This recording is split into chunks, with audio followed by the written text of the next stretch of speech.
బట్టతలతో బాధపడుతున్నారా? ఆధునితనమైన పద్ధతిలో hair transplantation చేయబడును. Face clinic, Hyderabad. Welcome to Suman TV. Diabetes, sugar వ్యాధి ఇది వచ్చిందంటే జీవితాంతం ఉంటుందని చెప్తుంటారు. కానీ ఇది లైఫ్ స్టైల్ డిజార్డర్ అని చాలా మంది చెప్తూ ఉంటారు. అయితే కొన్ని రకాల హోమ్ రెమెడీస్, మనం కొన్ని రకాల జీవనశైలిలో మార్పులు చేసుకోవడం ద్వారా దీన్ని పూర్తి స్థాయిలో రివర్స్ చేయవచ్చు. వివరాలు తెలుసుకుందాం. ఈరోజు మనతో పాటు ఉన్నారు ప్రముఖ pulse balancing specialist doctor Uma Venkatesh గారు. మేడం నమస్తే. నమస్తే. మీరు నాడి వైద్య నిపుణులు, అంటే నాడిని బట్టి ఏ జబ్బు ఉందనేది చెప్తూ ఉంటారు, దాన్ని కరెక్ట్ చేసి జబ్బును తగ్గిస్తూ ఉంటారు. అయితే మీరు చెప్పారు ఏంటంటే ఈ షుగర్ వ్యాధిని మనము మన జీవనశైలిలో మార్పులు చేసుకోవడం ద్వారా, కొన్ని రకాల హోమ్ రెమెడీస్ పాటించడం ద్వారా రివర్స్ చేసుకోవచ్చు అన్నారు. అవి ఏంటి హోమ్ రెమెడీస్? అన్నీ కూడా మనం చాలా సింపుల్ రెమెడీస్ ఉంటాయి. హోమ్ రెమెడీస్ అవి పాటించుకుంటూ మనం తినే విధానంలో మనం ఆల్రెడీ చాలా వీడియోస్లో మాట్లాడాం ఎలా తినాలి అన్నదంతా కూడా. ఈ 5 ఎలిమెంట్స్కి కూడా ఫైర్, ఎర్త్, ఎయిర్, వాటర్, వుడ్కి 6 టేస్ట్లు ఉంటాయి. మన ఫుడ్లో 6 టేస్ట్లు ఉన్నాయి కదా. ఫైర్ ఎనర్జీకి చేదు టేస్ట్ ఉంటుంది, ఎర్త్ ఎనర్జీకి స్వీట్ టేస్ట్ ఉంటుంది, ఎయిర్ ఎనర్జీకి కారం ఒగరు ఉంటుంది, వాటర్ ఎనర్జీకి ఉప్పు ఉంటుంది, అండ్ వుడ్ ఎనర్జీకి పులుపు ఉంటుంది. ఈ టేస్ట్లే మనం ఫుడ్ లో వాడతాం.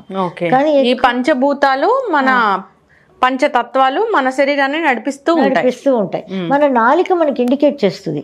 ఇప్పుడు ఉన్నట్టుండి మనకి కారంగా తింటే బాగుంటుంది అనిపిస్తుంది ఎప్పుడన్నా. అప్పుడు మనం ఏంటంటే మనకి తెలిసిపోతుంది మన బాడీలో ఎయిర్ ఎనర్జీ అనేది తక్కువైంది. ఎయిర్ ఎనర్జీ తక్కువైంది కాబట్టి మన నాలిక ద్వారా అది మనకి ఇండికేట్ చేసేస్తుంది కొంచెం. అప్పుడు అది ఎలా తినాలి? స్లోగా నవ్వులి ఆ కారం మనం తినేటప్పుడు ఆటోమేటిక్గా ఈ ఎయిర్ ఎనర్జీ కొంచెానికి కొంచెం బ్యాలెన్స్ చేసుకుంటుంది. ఎందుకంటే బ్లాక్స్ రిమూవ్ చేయకుండా అవ్వదు, చేసుకోవాలి. కానీ అది నేచర్ ఇండికేషన్ చేసేటప్పుడు దాన్ని మనం పాటిస్తేనే మనకి చాలా హెల్ప్ అవుతుంది అనమాట. ఇప్పుడు కూరల్లో కూడా చూడండి, మనం కొంతమంది పులుసులో, కూరల్లో ఉప్పు కొంతమందికి సరిపోతుంది, కొంతమందికి ఇంకొంచెం కలుపుకుంటారు. అవును కదా. వాళ్ళ బాడీలో వాటర్ ఎనర్జీ తక్కువ ఉంది, అందువల్ల వాళ్ళు ఉప్పు ఎక్కువ వేసుకుంటారు. వాళ్ళు వేసుకోకపోతే వాళ్ళకి సరిపోదు, వాళ్ళకి ఆ ఎనర్జీ సూట్ కాదనమాట. అందువల్ల వాళ్ళు ఎందుకు ఎక్కువ ఉప్పు వేసుకుంటారో అని ఆలోచించడం కానీ అలా వదిలేయడమే బెటర్. ఉప్పు తగ్గించాలి అనుకుంటే వాటర్ ఎనర్జీ ఇంకా తగ్గిపోతుంది కదా. ఇంకా తగ్గిపోతే అది ఎలా పనిచేస్తుంది వాటర్ ఎనర్జీ అనేది? సో అది అనమాట. పులుపు కూడా వుడ్ ఎనర్జీ. సో ఇప్పుడు మనకి డయాబెటీస్కి వచ్చేటప్పటికి ఎర్త్ ఎనర్జీ మెయిన్. ఎర్త్ ఎనర్జీయే ప్యాంక్రియాస్, హార్మోన్స్, మజిల్స్ ఇవన్నీ కూడా దానిలో ఉంటాయి అన్నమాట. మనకి హార్మోన్స్ ఇవన్నీ దీనిలో ఉంటాయి. ప్యాంక్రియాస్, స్ప్లీన్ అన్ని దాని కిందే వస్తాయి ఎర్త్ ఎనర్జీ కింద. ఇప్పుడు ఫైర్ ఎక్కువ అయిపోయినప్పుడు ఎర్త్ ఎనర్జీ డ్రై అయిపోతుంది. డ్రై అయిపోయినప్పుడు అక్కడ అసలు మనం ఏ ఫుడ్ వేసినా కూడా అది డైజెషన్ అనేది అవ్వదు. డైజెషన్ అంటే మనం నేల మీద వేస్తాం అనుకో ఫుడ్, అది అబ్జార్ప్షన్ అనేది అవ్వదు. మనం బాగా అబ్జర్వ్ అవ్వాలి అంటే ఆ ఎర్త్ ఎనర్జీ కరెక్ట్గా ఉండాలి. దానిలో మనకి వాటర్ ఎనర్జీ కరెక్ట్గా ఉంటేనే మనం ఏదైనా వేసినప్పుడు అది అబ్జార్ప్షన్ జరుగుతుంది. ఇలా జరగట్లేదు మనకి. అందువల్ల ఈ డయాబెటీస్ అనేది మనకి స్టార్ట్ అయిపోయింది. ఇప్పుడు ఫస్ట్ మనం ఏం చేసుకోవాలి అంటే నవ్వులి తినాలి. బాగా నవ్విలేసి ఒక సామెత కూడా ఉంది, ఫుడ్ని తాగండి, వాటర్ని తినండి అని. సో వాటర్ని నోట్లో పోసుకొని నెమ్మదిగా తిన్నట్టుగా మనం మింగాలి. ఈ ఫుడ్ని నవ్విలి జ్యూస్లా అయిపోయినట్టుగా ఆ జ్యూస్ లాగా లోపలికి పోవాలి. ఇది సామెత అనమాట. ఫుడ్ని ఇలా తాగండి, వాటర్ని తినండి. ఇలా తినేందువల్ల మనకి ఏమవుతుంది, కొంచెం నేల సరిగ్గా లేదన్నా కూడా దానిలో పోయి పడినప్పుడు వాటరీ కంటెంట్ ఉంటుంది కాబట్టి అబ్జార్ప్షన్ జరుగుతుంది. అప్పుడు ఆటోమేటిక్గా ఏమవుతాయి, ఈ ప్యాంక్రియాస్లోని ఇన్సులిన్ అవి సెక్రీట్ అయ్యి ఈ ఫుడ్ని గ్లూకోజ్గా ఫామ్ అయిన ఈ ఫుడ్ని తీసుకెళ్ళి మనకి ఇచ్చేస్తుంది, మనకి అన్ని సెల్స్కి పంపించేస్తాయి. అలా లేనప్పుడు ఇది ప్యాంక్రియాస్లో ఇన్సులిన్ సెక్రీట్ కానప్పుడు మనకి ఏ సెల్కి కూడా ఈ ఫుడ్ వెళ్ళదు. ఇప్పుడు ఫస్ట్ మనం కరెక్షన్ చేసుకోవలసిందే ఏంటి అంటే మన ఫుడ్ నవ్వులి తినడం అనేది చాలా బాగా అలవాటు చేసుకోవాలి. అంటే 32 సార్లు అని అడుగుతూ ఉంటారు, 32 సార్లు లెక్క పెట్టక్కర్లా. నవ్వులుతూ ఉంటే మనం నవ్వులేటప్పుడు కూడా నోరు తెరిచి నవ్వకూడదు. ఇలా 2 లిప్స్ క్లోజ్ అయ్యి ఉండాలి.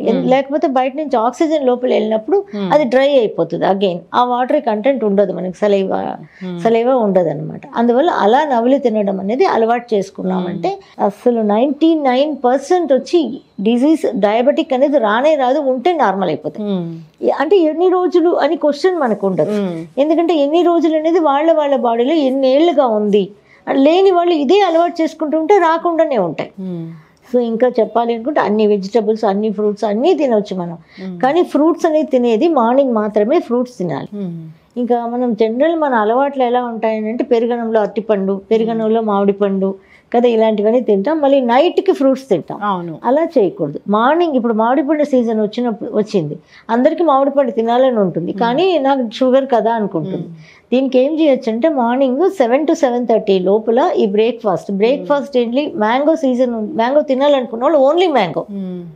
దానికి ముందర ఒక 4-5 సాంబార్ ఆనియన్స్ చిన్న చిన్నవి ఉంటాయి కదా, అవి తినేసేసి దానిపైన ఓన్లీ మ్యాంగోనే బ్రేక్ఫాస్ట్ అయిపోవాలి. ఇంకా దానిపైన ఇంకో ఫ్రూట్స్ వద్దు, ఇంకేం టిఫిన్ వద్దు. అలా తీసుకునేటప్పుడు మీకు గ్లూకోజ్ లెవెల్ అలా అంత హై లెవెల్ వెళ్ళిపోతుంది అనమాట. సో ఇలా తిన్నా కూడా మనకి అది జ్యూస్లా అయిపోవాలి. మామిడి పండు జ్యూస్లా అయిపోవాలి, మనకి జ్యూస్లా అయిపోయి లోపలికి వెళ్ళాలి. అలా ఆ ఫ్రూట్ని అంత బాగా చూవ్ చేసి మనం మింగాలి. సో ఇలా ఒకటి చేయొచ్చు ఫ్రూట్స్ తినాలి అనుకుంటే. ఇంకా మధ్యాహ్నం అన్నం తిన్న తర్వాత ఫ్రూట్స్ తినకూడదు కంపల్సరీ.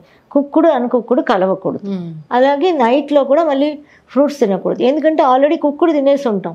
అది డైజెస్ట్ కాకుండానే అది కొంచెం డైజెస్ట్ అయ్యి అవ్వకుండా ఉన్నప్పుడు మళ్ళీ మనం అన్కుక్కుడు ఫుడ్ తినొద్దు. ఇంకా కుకుంబరు, క్యారెట్లు ఇలాంటివి తినొచ్చు నైట్. ఫ్రూట్స్ మాత్రం నైట్లో తినకూడదు జనరల్గా. సో ఇంకొకటి ఏంటంటే మనం తింటూ ఉండేటప్పుడు తేనె పోస్తుంది.